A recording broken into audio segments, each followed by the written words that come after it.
Masyado mo kasing binibitbit yung mga problema mo. Minsan bitawan mo rin.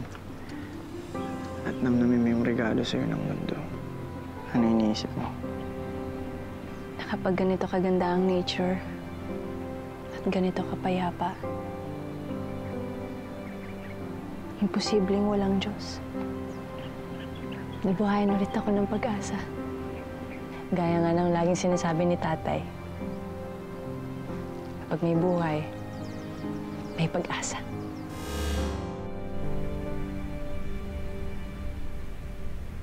Sigurado ka ba talagang kay Ma'am Dayan lang yan, Lorna na yan? Oo, nakumpirma ko. Personal maid nga siya ni Ma'am Dayan.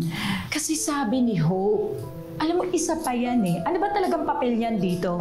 Basta ang alam ko, kinuha siya ni Ma'am Dayan. Para saan?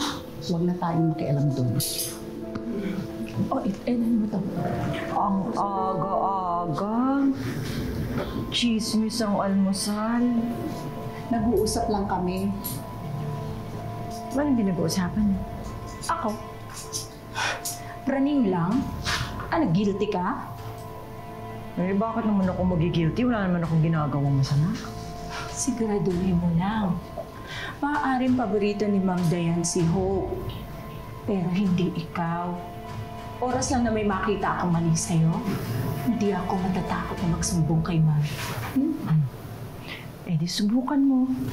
Tingnan natin kung sinong mapapatalsik sa ating dalawa dito.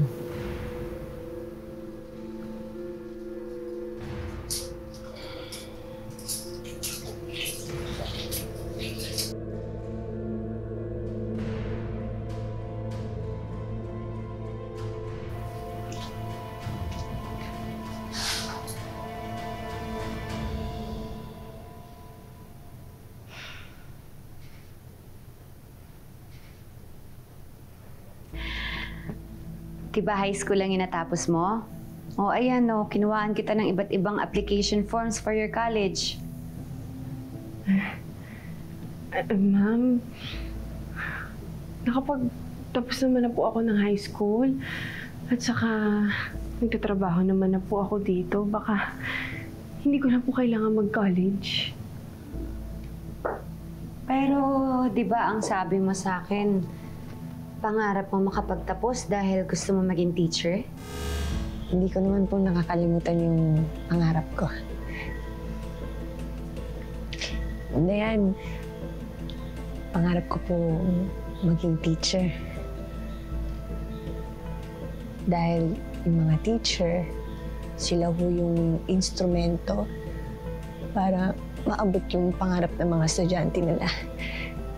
Gusto ko rin nung makatulong sa mga bata. Lalo na yung mga katulad kong ampon. Gusto kong iparamdam sa kanila na pwedeng mangarap, na pwedeng magtagumpay. Oo naman po. Kaya lang, ma'am. Ang plano ko ho sana pag nakaipon na po ako para, alam niyo po yun, sariling sikap. Bakit ka ba maghihintay na matagal? Kung nandito naman ako, tutulungan kita. At saka, napag-usapan na natin to noon na tutulungan kita hanggang sa makapagtapos ka. Ako, ma'am, parang nakakahiya naman ako. Sobra-sobra na po yung tulong sa akin. Kung pangarap mo yan, huwag kang bibitaw. Pero mahal ho ang tuition, ma'am. Baka makaabala pa ho ako sa inyo. Hindi abala yan. Pera lang yan. Hindi mapapantayan yan ang kabutihan na binigay mo sa akin.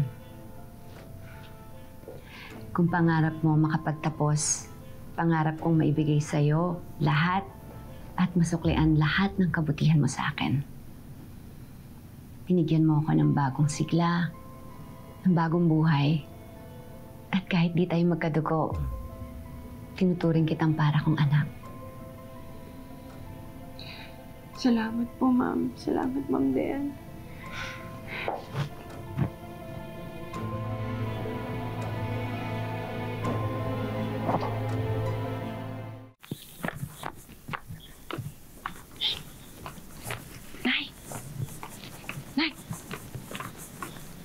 Nay, ba't nandito ka pa? Hindi ka matulog muna. Tsaka,